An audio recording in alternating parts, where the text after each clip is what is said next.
تو میں چینج کمیوں کو یہ خوف، انہوں نے کہا یہ خوف زیادہ ہونے کی ضرورت نہیں ہے، جو لوگ صحیح کام کر رہے ہیں ان کو ہم بالکل اپریشیٹ کریں گے، جو غلط لوگ ہیں ان کو ہم چھوڑیں گے بھی نہیں، ہم نے بالکل ہم آپ کے ساتھ ہیں۔ تو یہی اسی کا نتیجہ ہے، آج اللہ کا شکر ہے پاکستان میں ہر طرح کی چینی کی قیمتیں کم ہوئی ہیں، اور اللہ کرے گا یہ جو پیٹرول کی ڈیزل کی قیمتیں بجلی کی بڑھی ہیں، اس سے تھوڑا سا نیگیٹو امپیکٹ ضرور ہے، لیکن آنے والے دنوں میں یہ بھی انشاءاللہ آپ دیکھیں گے کم ہوگا، روپیہ جو ہے آپ دیکھیں گے چند دنوں میں 270 سے کم ہو کے 250 روپے 240 تک بھی جا سکتا ہے۔ اچھا۔ یہ بلومبرگ کی رپورٹ ہے، ہماری رپورٹ نہیں ہے۔ آپ نے دیکھا انہوں نے کہا پاکستانی روپے بہت زیادہ انڈر ویلیو ہے۔ افغانستان جس کا روپیہ ابھی 78 روپے ڈالر کے مقابلے میں، انڈیا 80 روپیز ہے، بنگلہ دیش 95 ہے۔ ہم نے کیا گناہ کیا؟ ہمارا گناہ یہ ہے کہ ہم پاکستانی روپے میں انویسٹمنٹ نہیں کرتے، اپنے روپے کی قدر نہیں کرتے، تو دنیا کیا قدر کرے گی؟ میں عوام سے اپیل کروں گا اپنے روپے کی خود ہی قدر کرنی ہوگی اور اس کو خود ہی بڑھانا ہوگا۔ تھینک یو سو مچ ملک صاحب آپ کے وقت کا، اور اچھی خبریں انہوں نے دی ہیں یہ کہ اب یہ مزید نیچے آ جائے گا تو انویسٹمنٹ کو بڑھانا ہوگا۔ ناظرین پروگرام میں آگے بڑھیں گے اور ایک اہم سٹوری کے اوپر ہم بات کرتے ہیں۔ کسی نے کیا سچ ہی کہا ہے کہ انسان چاہے چاند پر پہنچ جائے لیکن اگر اس میں انسانیت نہیں تو اس میں اور جنگلی جانور میں رتی برابر کوئی فرق نہیں۔ تو یہی مثال ہے ہمارے پڑوسی ملک بھارت کی کہ وہ چاند پر پہنچ تو گیا ہے لیکن بنیادی آداب انسانیت سے تاحال بے بہرا نظر آتا ہے۔ درندگی، بربریت ہمیشہ سے اس کا شیوا ہے، یہی اس کا انداز ہے، یہی اس کا مزاج ہے۔ نام نہاد سیکولر اور دنیا کی سب سے بڑی جمہوریت کہلانے والا بھارت، جہاں پر خون کی ہولی آج بھی کھیلی جاتی ہے، اور یہ کوئی نئی بات نہیں ہے، اور اب یہ اس انتہا پسندی کا چہرہ پوری دنیا کے سامنے بے نقاب ہو گیا ہے۔ انتہا پسند ہندوؤں کا جب جی چاہتا ہے کبھی مسلمان کا قتل عام کرتے ہیں، کبھی خالصتان تحریک چلانے والوں کو نشانہ بناتے ہیں، اور ایسا ہی ایک دلخراش واقعہ رواں برس 18 جون کو پیش آیا ہے جب ایک کینیڈین شہری سکھ رہنما ہردیپ سنگھ کو 2 نقاب پوش مسلح افراد نے وینکوور سے تقریباً 30 کلومیٹر دور واقع ایک شہر میں گرو نانک سکھ گردوارے کی مصروف کار پارکنگ میں گولی مار کر بے رحمی سے قتل کر دیا۔ تو یقیناً بھارت یہ سوچ رہا تھا کہ معصوم کشمیریوں کے خون کی طرح اس واقعے پر بھی دنیا چپ کا لڈو کھا کر خاموش ہو جائے گی، زبان نہیں کھولے گی، لیکن کیا ہوا؟ اس کی سوچ کے برعکس کینیڈا میں سکھ رہنماؤں کے قتل کی اس اعلیٰ سطح پر انکوائری شروع ہو گئی اور اب اس قتل کے بڑے حقائق بھی سامنے آ رہے ہیں۔ کینیڈین وزیر اعظم جسٹن ٹروڈو نے گزشتہ روز پارلیمان میں اپنی تقریر میں یہ انکشاف کیا ہے کہ کینیڈین انٹیلیجنس نے ہردیپ کی موت اور بھارتی حکومت کے درمیان تعلق کی نشاندہی کی ہے، اور یہ معاملہ G20 اجلاس میں بھارتی وزیر اعظم مودی کے ساتھ اٹھایا گیا۔ کینیڈین سرزمین پر کسی بھی شہری کے قتل میں غیر ملکی حکومت کا ملوث ہونا، ان کا یہ کہنا تھا کہ یہ ہماری خود مختاری کے خلاف ہے، اور اسی وجہ سے کینیڈین حکومت بھارتی سفارتکارت کو ملک چھوڑنے کا حکم بھی دے چکی ہے۔ کینیڈا میں بھارتی خفیہ ایجنسی را کے سربراہ کو ملک بدر کر دیا گیا۔ تو ساری صورتحال میں یہ سوال پیدا ہوتا ہے کہ چاہے کرکٹ ہو، کشمیر کا معاملہ ہو، مسلم کش فسادات ہوں، بھارت کا مکروہ چہرہ بے نقاب ہو گیا ہے، مہذب دنیا کے سامنے اس کا چہرہ کھل گیا ہے۔ آواز کیوں نہیں اٹھائی جاتی؟ ذرا سوچے کہ سکھ رہنما کا قتل اگر کینیڈا کی بجائے کسی بھی ترقی پذیر ملک میں ہوتا تو کیا تب بھی بھارت کو اسی ہزیمت کا سامنا اٹھانا پڑتا یا پھر یہ معاملہ دب جاتا؟ تو اس کا جواب ہے کہ بالکل یہ معاملہ دب جاتا، اس بڑے پلیٹ فارم پر نہ اٹھایا جاتا، اس طریقے سے اس کی انکوائری نہ ہوتی، کیونکہ بھارت کو تو گویا یہ لائسنس حاصل ہے کہ وہ کسی بھی اقلیت کو نشانہ بنا سکتا ہے۔ گو کہ بھارت میں ہم یہ سمجھتے ہیں کہ مسلمان کوئی بھی اقلیت نہیں ہے، وہ اکثریت میں موجود ہیں، لیکن اس کے باوجود ہم دیکھتے ہیں کہ ہندو انتہا پسند اپنی عروج پہ ہے اور یہی انتہا پسندی اس کو ووٹ دلاتی ہے۔ اس ساری صورتحال پر بات کرنے کے لیے ہمیں محترم بریگیڈیئر ریٹائرڈ وقار حسن صاحب نے جوائن کیا ہے۔ وقار صاحب بہت شکریہ آپ کے وقت کا۔ ابھی جس چیزوں پہ ہم پوائنٹ آؤٹ کر رہے ہیں، یہ جو معاملہ قتل کا سامنے آیا ہے بھارتی سکھ رہنما کا، اب جسٹن ٹروڈو نے بڑا واضح پیغام دیا ہے۔ آپ کیا سمجھتے ہیں کہ بھارت جو اتنی عزت سمیٹتا ہے سیکولر نام ہونے کے ناطے، کیا اب اس کو ہزیمت کا سامنا کرنا پڑے گا اور آگے بھی اس طرح کی جو کارروائیاں وہ کرتا ہے مختلف ملکوں میں ایون مسلمانوں کے خلاف، تو اسی طرح سے اس کو کاؤنٹر کرنے کا یہی طریقہ ہے؟ جی آئی تھنک پہلے تو انٹرنلی بھارت نے بہت کچھ کیا ہے، اور آئی تھنک 2014 سے ایک ظلم کا بازار گرم ہے، مسلمانوں کے اگینسٹ اور کرسچن سکھوں کے اگینسٹ۔ تو اس میں صاف ظاہر انٹرنیشنل کمیونٹی کو اتنا زیادہ نہیں تھا، بیکاز الٹیمیٹلی بھارت کا اندرونی معاملہ کیا کشمیر میں، آکوپائڈ کشمیر میں کیا ہے۔ ابھی جو ہے آئی تھنک اس میں اور بھی مثالیں ملیں گی کہ انہوں نے اسیسینیشن اسکواڈ بنائے ان کی ایمبیسیوں نے، اور ریسرچ انالیسنگ جس کو را بولتے ہیں، اور یہ دوسرے ملکوں میں جا کے کینیڈا جیسے ملک میں کینیڈین شہری کو جا کے قتل کرتے ہیں اینڈ دے ایکسپیکٹ کہ جی ان کو کچھ نہیں کھایا جائے گا. تو جسٹن ٹروڈو جب گئے ہیں اپنا بھارت میں G20 پہ تو ان کو بڑا انسلٹ کیا گیا تھا، بیکاز انہوں نے آئی تھنک یہ پوائنٹ ریز کیا تھا کہ بھائی صاحب یہ طریقہ ٹھیک نہیں ہے اور یہ آپ جو ہے اپنا چیزوں کو چیک کریں. تو ان کے اگینسٹ پوری ایک 5 دن کیمپین چلی، ان کا جہاز روک لیا گیا 2 گھنٹے کے لیے دلی میں، اور بڑی ان کی جگنسائی کی اور میڈیا نے باقاعدہ ٹارگیٹ کیا. تو آئی تھنک جب واپس گئے ہیں دین دے ریئلائز، اور بھی چیزیں G7 میں بھی آ رہی ہیں، لائک ابھی امریکہ سے، UK سے، آسٹریلیا سے بڑا اسٹرانگ اسٹیٹمنٹ آیا ہے کہ یہ تو کوئی طریقہ ٹھیک نہیں ہے. اور میرے خیال میں تو یہ انٹرنیشنل کرمنل کورٹ کا کیس ہے جہاں پہ آپ اسیسینیٹ کراتے ہیں، تو اس میں دوول کو، موڈی کو اور جو را کا ہیڈ ان کو لے جانا چاہیے.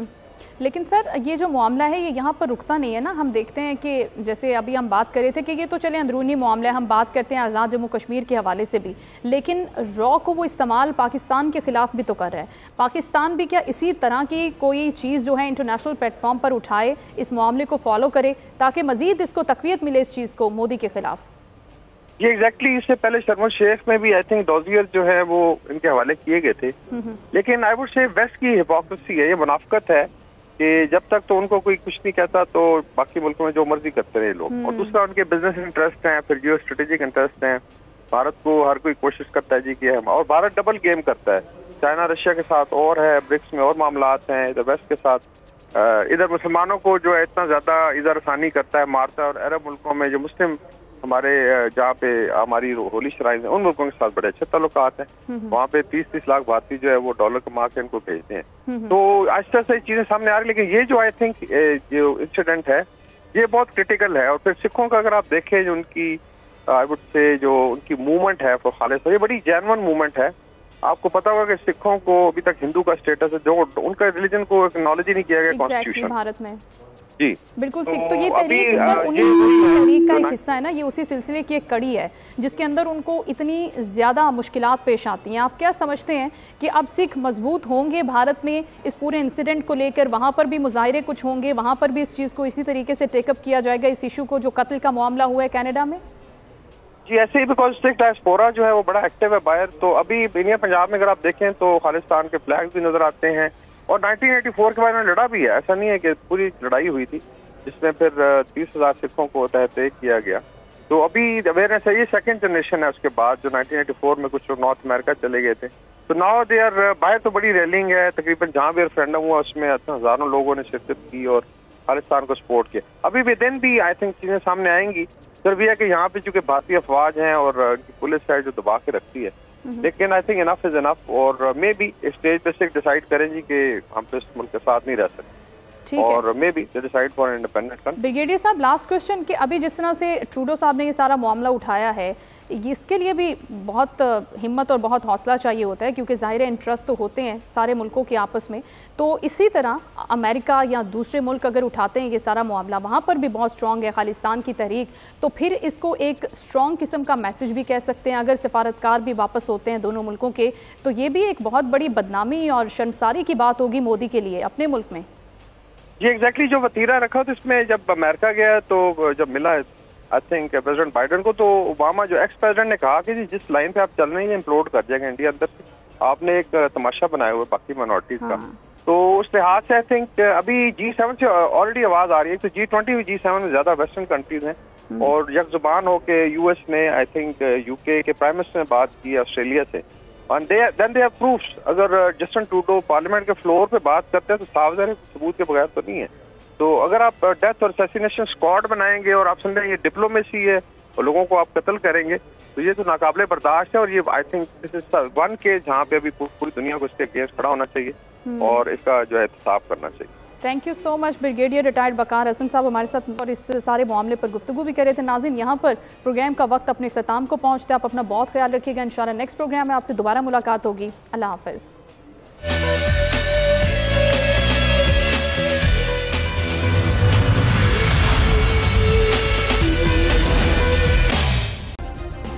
سبسکرائب کریں اور بیل دبائیں تاکہ کوئی خبر رہ نہ جائے.